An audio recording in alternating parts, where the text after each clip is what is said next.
जय हिंद दोस्तों, मेरा नाम सौरभ कुमार गुप्ता है।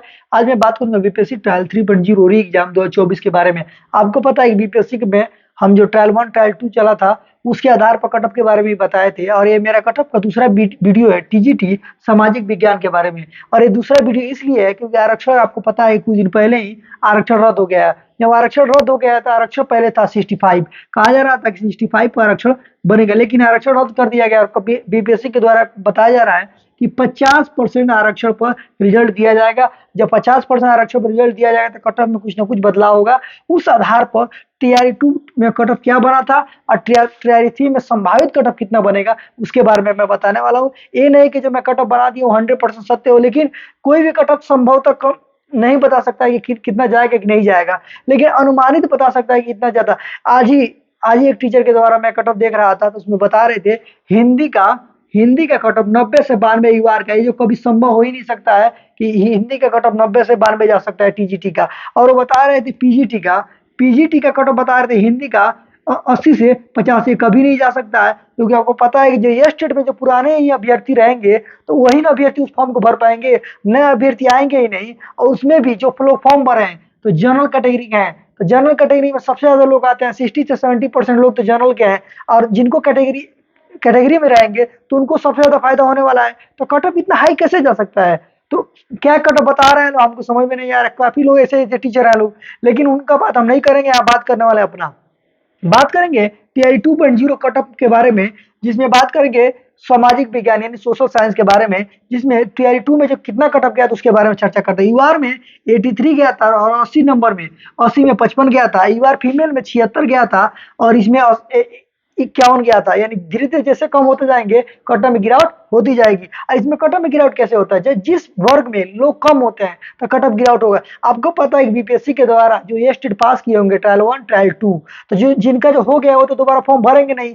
जब वो फॉर्म ज्यादा नहीं भरेंगे तो कटअप में ज्यादा कैसे हो सकता है? और वही लोग बचे कुछ लोग हैं जो ये स्टेट 1 और एस टू में सिलेक्शन नहीं हुआ। जब सिलेक्शन नहीं हुआ तो वो लोग बचेंगे, वही लोग फॉर्म भरेंगे। नया स्टेट तो उसको अपेयरिंग लिया नहीं है, इसीलिए।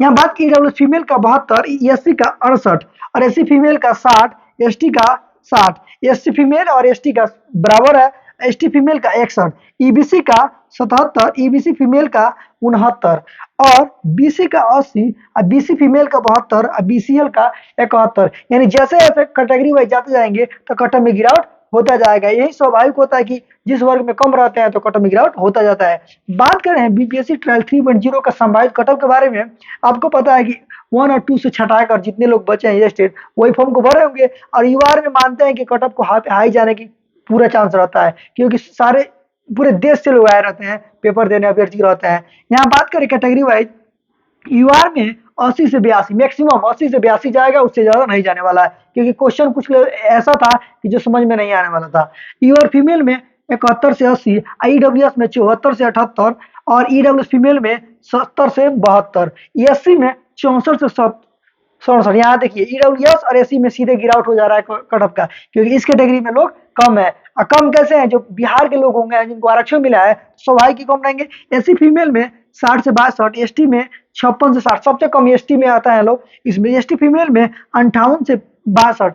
यानी कभी कभी ये भी होता है कि फीमेल और मेल में भी अंतर हो जाता है, कैटेगरी कोई भी हो। ईबीसी में 72 से 75, ईबीसी फीमेल में 64 से 66 और बीसी में 75 से 78 और बीसी या फीमेल में 66 से 70, बीसीएल में 70 से 73। यानी कुल मिलाकर इतना अनुमानित कटअप जा सकता है। हाई इसलिए नहीं जा सकता है क्योंकि जिनको देखिए हाई जाएगा तो यूआर में जाएगा, यूआर के अलावा जिस कैटेगरी में आएंगे तो स्वाभाविक है 8 नंबर 9 नंबर का गिरावट 100 का 100% होना है। अगर 90 नंबर जा रहा है तो 90 नंबर जा रहा है, ईडब्ल्यूएस हो गया, बीसी हो गया, ईबीसी हो गया, उसमें कम से कम 9 नंबर 8 नंबर तक गिरावट होना है, क्योंकि उतने ही लोग तो रहेंगे, सीमित रहेंगे। और वो उसी लोग में तो कंपटीशन हो रहा है। मानते हैं सीटें कम है तो लोग भी तो कम फॉर्म को भर रहे हैं, तो कटअप में हाई जाने की पूरी संभावना नहीं है। यही तक अनुमानित हो सकता है 2 नंबर कम हो या 2 नंबर ज्यादा हो। ऐसे ही टीचर संबंधित वीडियो देखने के लिए हमारे चैनल को लाइक करिए, सब्सक्राइब करिए। जय हिंद।